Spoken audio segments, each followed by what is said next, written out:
Aloha, this is lesson 295 from A Course in Miracles with Hope Johnson. The Holy Spirit looks through me today. Christ asks that he may use my eyes today and thus redeem the world. He asks this gift that he may offer peace of mind to me and take away all terror and all pain. And as they are removed from me, the dreams that seem to settle on the world are gone. Redemption must be won. As I am saved, the world is saved with me. For all of us must be redeemed together. Fear appears in many different forms, but love is one.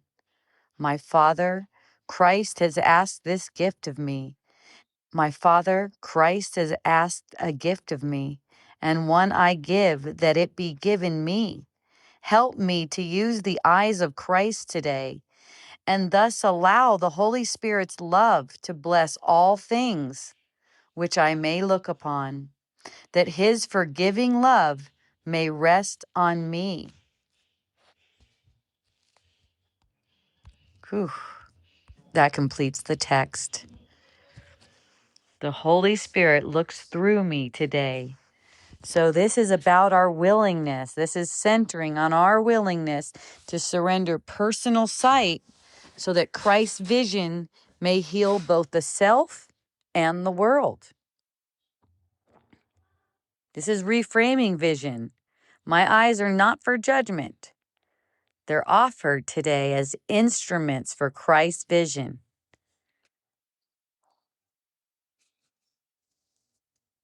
When we consent, perception is going to shift from condemnation to blessing.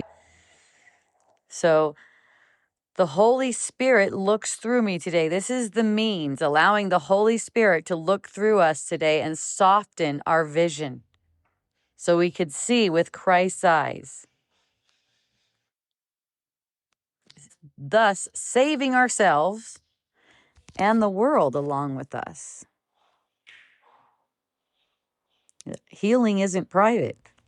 That's why the world gets saved along with us. Healing is not private. Our acceptance of forgiveness is naturally extending to everyone in the world. Fear multiplies in many ways. Body issues, someone's mad at you. Are you going to have enough money? The government is doing something. It has many ways to come up. But love is always singular and unifying. It's this willingness to see truly that extends to ourselves and all the world, removing terror and pain. The Holy Spirit isn't denying what we think we see. It's dissolving the interpretations that project fear into the world.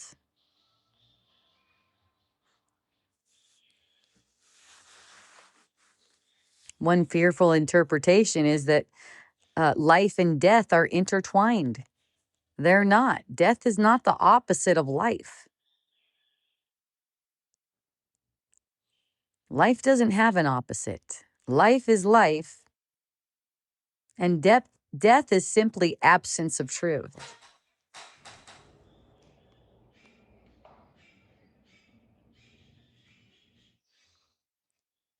So peace isn't achieved by withdrawing from life. It's allowing love to reinterpret everything that life presents. Everything that's being presented to us, allowing it all to be seen differently, with softness. Here, vision is being presented sort of as a gift exchange. Christ has asked a gift of me, and one I give that it be given me.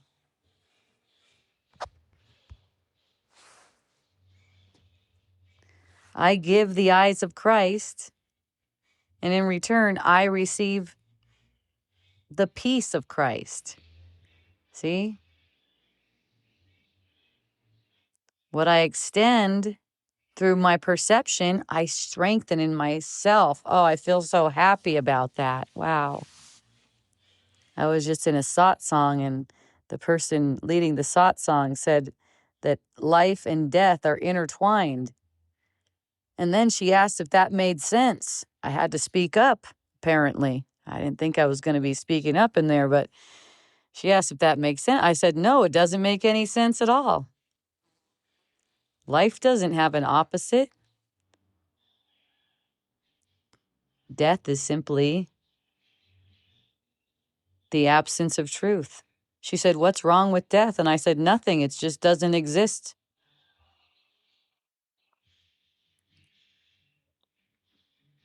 Right? When I recognize that what I extended there through my perception, I strengthened in myself. I just had the hugest smile on my face. I don't know if anyone else in the room or the person running the satsang agreed with me at all. They seemed like they wanted to keep death. And that's okay. That's not a problem. That's still in my perception.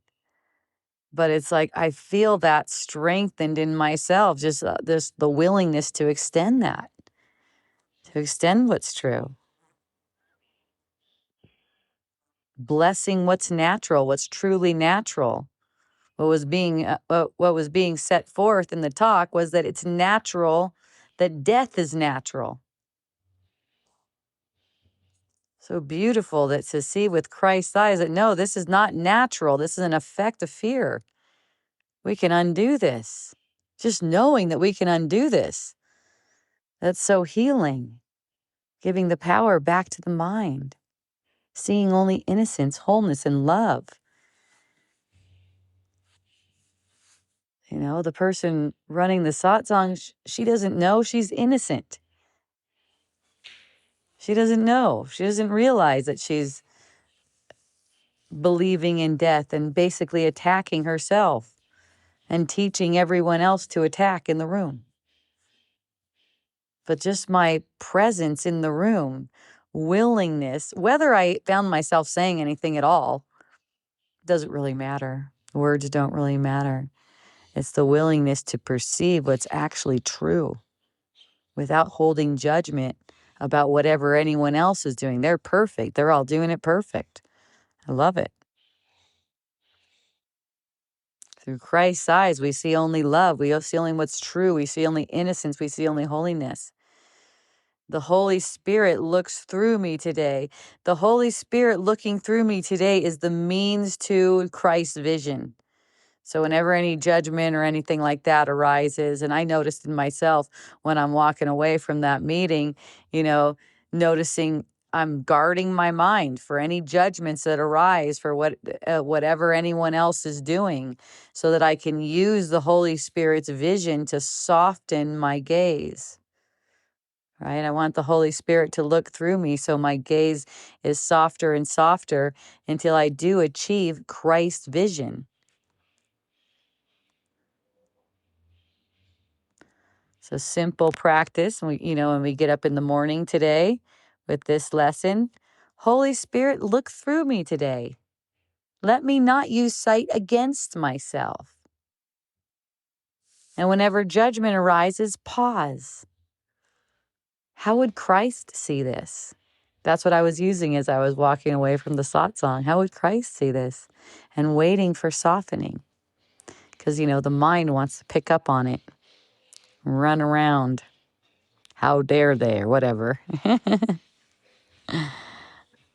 So, in the evening, notice where your vision shifted from fear to love and acknowledge how that shift blesses you and also blesses the whole world. This lesson is emphasizing that true vision is never solitary. It extends. Let the Holy Spirit look through me is to realize that sight can become redeeming. and can be redeemed, forgiving, healing with every gaze. What a blessing. And thank you for being a blessing. So twice today and every hour and whenever it comes up, the Holy Spirit looks through me today. Hooray, have a beautiful awakening. I love you.